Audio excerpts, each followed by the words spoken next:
First of all, when I was shuffling the spread, what I had for you was I see this woman. She's wearing this Victorian dress. She looks like almost like a governess, you know, somebody that takes care of the household, takes care of the kids, and keep the mansion, the estate running. She looks, she's I believe she's a mother, but she looks more like a governess. Like she's a little bit cold, a little bit distant, and she has her kind of finger wagging, like she's scolding somebody. And then on the ground, you see this little girl. She's probably like 5 years old. She's holding a doll, and there are broken, like two broken plates on the ground. And it seems like she was scolding at the little girl because the girl probably broke those plates from the image that I saw. And the girl is sad, and she's kind of ashamed. And she did a little curtsy. She, you know, bent down and kind of distracts the governess by spreading her dress and doing a little curtsy and then smiling.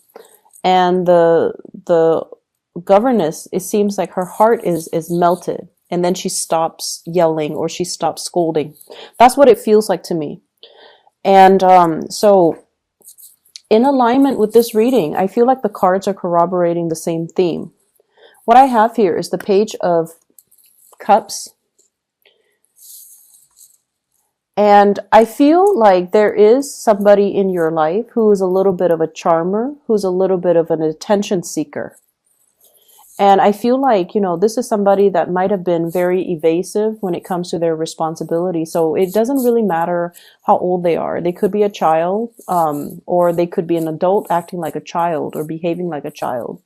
But they are a little bit of a charmer. Like they weasel their way out of situations by turning on the charm, turning on the waterworks.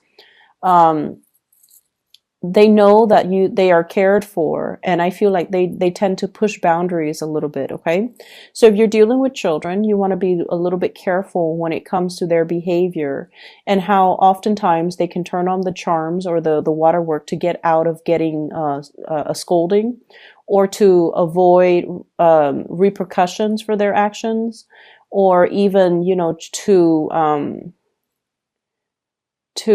kind of charm their way into people's hearts. Okay, so that's what I'm getting.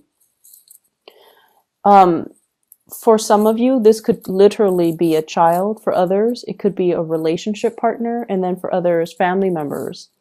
I'm also sensing as well coworkers. I'm not sensing it strongly, but I feel like it could be a coworker who is a little bit kind of like evasive when it comes to handling their responsibilities. So if this is somebody that you're dealing with in the work front, and I see this a lot for you guys, it's almost like energetically, you guys are such workaholics, and you guys are such good workers that oftentimes you are put alongside people who are slackers.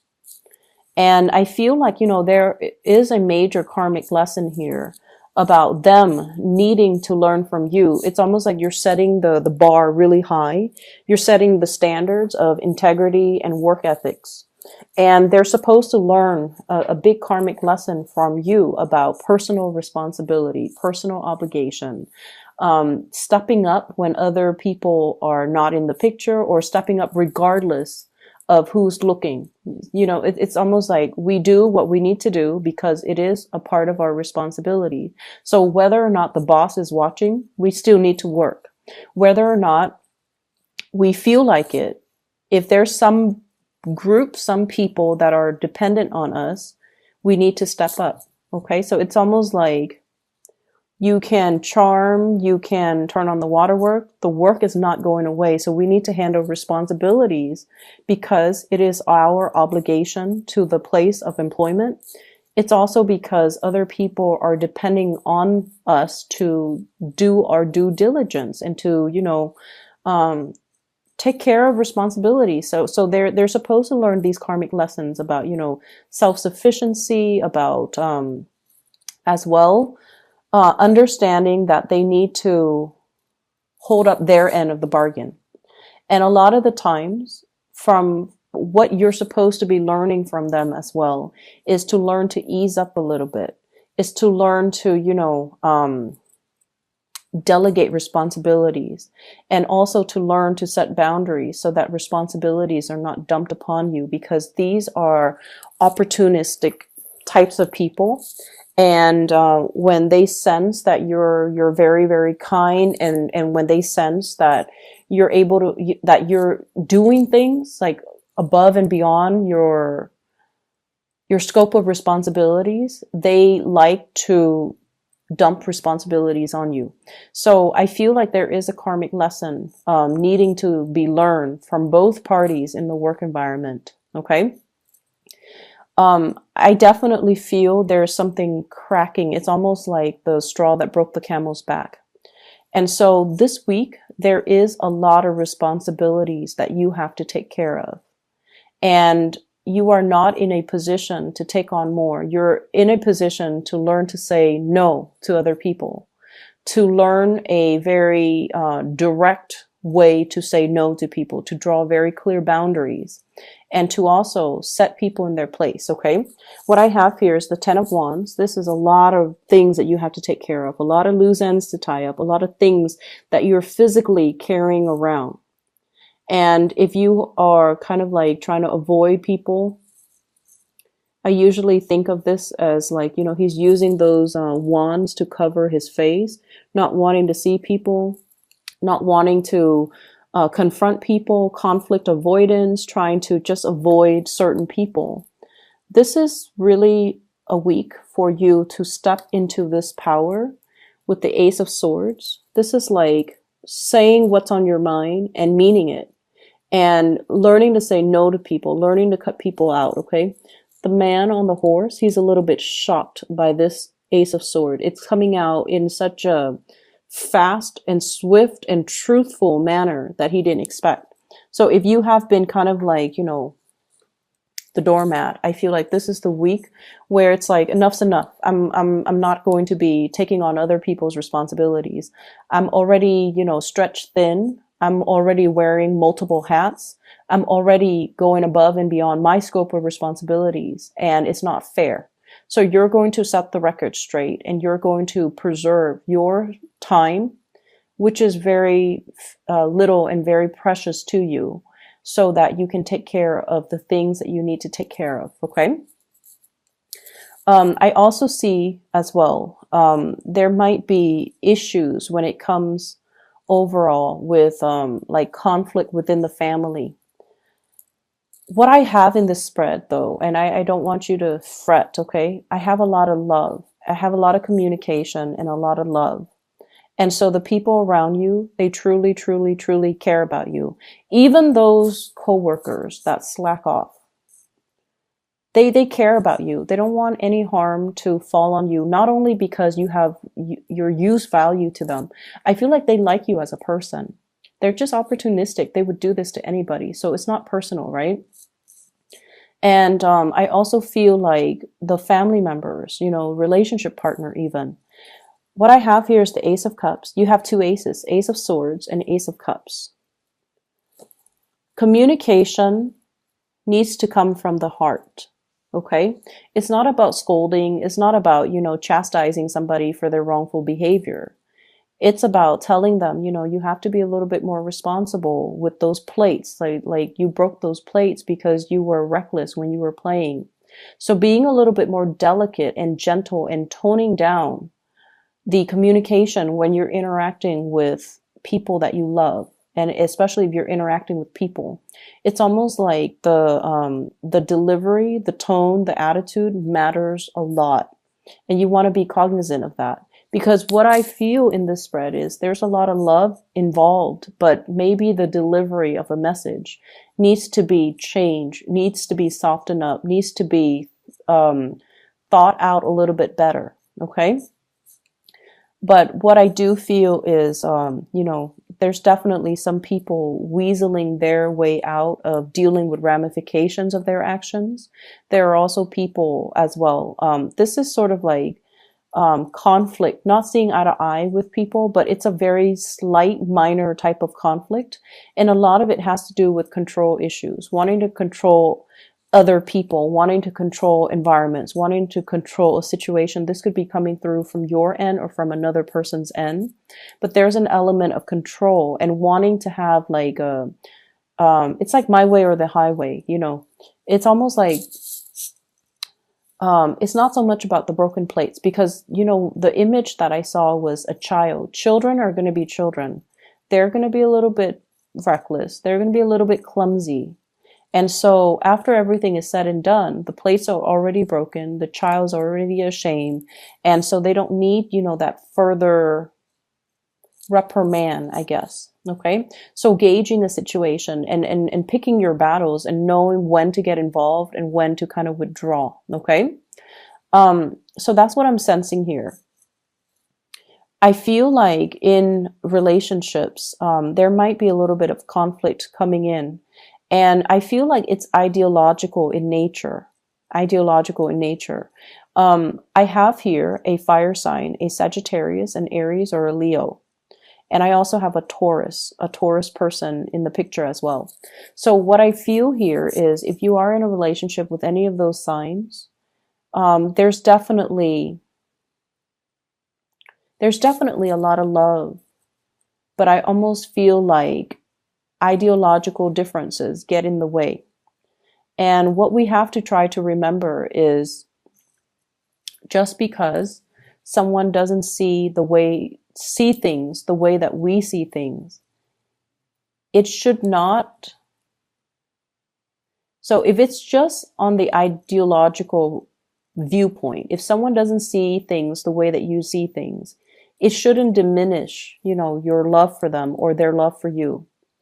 If someone rejects your idea, they're rejecting your idea. They're not rejecting you. If someone doesn't do what you ask them to do,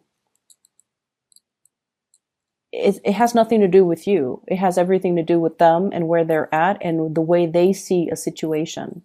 So ideological differences doesn't really diminish the love. It doesn't diminish or it doesn't undermine the love in the relationship. So seeing things from that perspective, I feel like is really going to help transform the way this relationship works for you. So we can agree to disagree. We don't always need to agree on all topics under the sun in order for us to work as a unit, in order for us to move forward, in order for us to, you know, be together. Okay. And that is with family. That is with love relationships. And I feel, more so with love relationships. So I almost feel like there is a major separation between your work life and your personal life, which is probably a good thing. But I almost feel like you have double standards when it comes to what you tolerate from people who are really close to you versus the really bad behaviors that you tolerate from people in your work environment. And I mean, you know, we do have to do what we need to do in order to survive. So we know that work pays the bills. And so when we come to work, we have to behave in a different manner. But I almost feel like this set of double standards, okay? It's like treating strangers with a lot of compassion, but treating your loved ones with a lot of like criticism. That's what it feels like to me. Because I have with this Ace of Swords is on top and the Ace of Cups is on the bottom. It's like being harsh with certain people and then extending love to other people. And you want to make sure that the people are deserving. Okay. You want to make sure that the people that are doing their due diligence, that are, you know, taking care of their responsibilities are the ones that should be getting the love and the support. Whereas the ones that have been reneging on their responsibilities, that, you know, leave things to the last minute, are the ones that should be getting chastised. So I feel like directing your energy towards the right people rather than directing your focus, directing your energy towards the right people rather than penting up your energy and your anger and then having it come out directed towards the wrong people, the ones that don't deserve it, the ones that are just like on the sidelines. and the ones that have nothing to do with the root of the problem. Okay, so this is a week for us to kind of reassess where we have been too harsh and where we are giving our energy. And especially if we're giving our energy to people that are charming and just evasive and irresponsible, when we should be giving the love to people who are, doing their fair share of the work, who are responsible, who have been nothing but honest. So I feel like that element is coming through. You might be called in to mediate situations as well. And I feel like there might be, I'm seeing like an interview panel. It's like they're deciding on the next candidates, and somebody might call out sick and you might be kind of like interim. You might be called in to fill that position on a panel where you are assessing people's work potential. You're assessing people's skills. You are assessing people's work history. So I don't know if you're on a panel to do that. So like I said, somebody might call out sick. You might be a filler. Or if you do this on a regular basis, I feel like there will be a lot of good candidates. Okay, so be careful about those charming ones. Be careful about the ones that are, super articulate. But when it comes to their work history, and you want to make sure you follow up and call their references. Okay, and asking the right questions. So I definitely feel like it's going to be a very busy week. There's lots to do and lots to take care of. And you need to keep your kind of like your mind razor sharp and pick your battle so that you're not stretched too thin. I'm seeing as well, I honestly feel many of you have a lot of support from the people in your work environment, especially the higher ups, okay? I mentioned this with Libras as well, but I also feel it coming through from you. With Libras, it seems like they're getting a lot of assistance. And I feel like with you, you don't reach out. You never reach out when you have, when you need assistance. You are very stoic, and this is like earth sign. This is typical earth sign energy. You, Taurus, Capricorn, you guys are very stoic. You guys are self-sufficient, and you pride yourself, especially you and the Capricorn. You pride yourself on being self-sufficient, on being able to do things on your own. And you work best actually when you're on your own, when you're left to your own devices, because you know what needs to be done. And so the whole process regarding teamwork, group effort, all of those things are nice in theory, but in real life, they hinder progress. In real life, if you're left to your own devices, that's when magic happens. And so you might be shying away from group work. You might be shying away from, working together with other people, because everyone's going to have their own agenda, and everyone is not on the same page when it comes to their reliability, and everyone's not on the same page when it comes to their ability to take care of things. So I feel like, group work is just like the bane of your existence. I'm also sensing as well, I'm also feeling as well, and this is, relationships. For those of you who have recently broken off a relationship, and especially if children are involved, like a separation, a divorce, or something like that, I feel almost like a coming together in the relationship for the sake of the kids, wanting to resolve things or wanting to stay together, wanting to give it one last try, or wanting to, make amends and repair these rifts, because there's a lot of love. There's definitely a lot of love. And there's definitely, the element of children involved as well, because you want to keep the environment stable and just you think it's going to be good for the kids. Make sure all parties are on board, and make sure that, it's almost like you should do it for the kids, but at the same time, if this is a cyclical merry-go-round, if that, you're going to get into heated arguments with your partner, it's best not to keep that energy around the children, okay? Learning to air out the dirty laundry, learning to air out these things behind closed doors, I feel is the best strategy. Okay. So you might be dealing with somebody who's very explosive. Like when they're upset, they need everybody to know that they're upset. They're kind of like a little bit like dramatic. Okay. And I feel like keeping that energy a little bit tame, or having that conversation with your partner so that you can have these, so that you can remove the children away from the conflict, or you can, air out your differences behind closed doors. I feel like that's the more adult thing to do.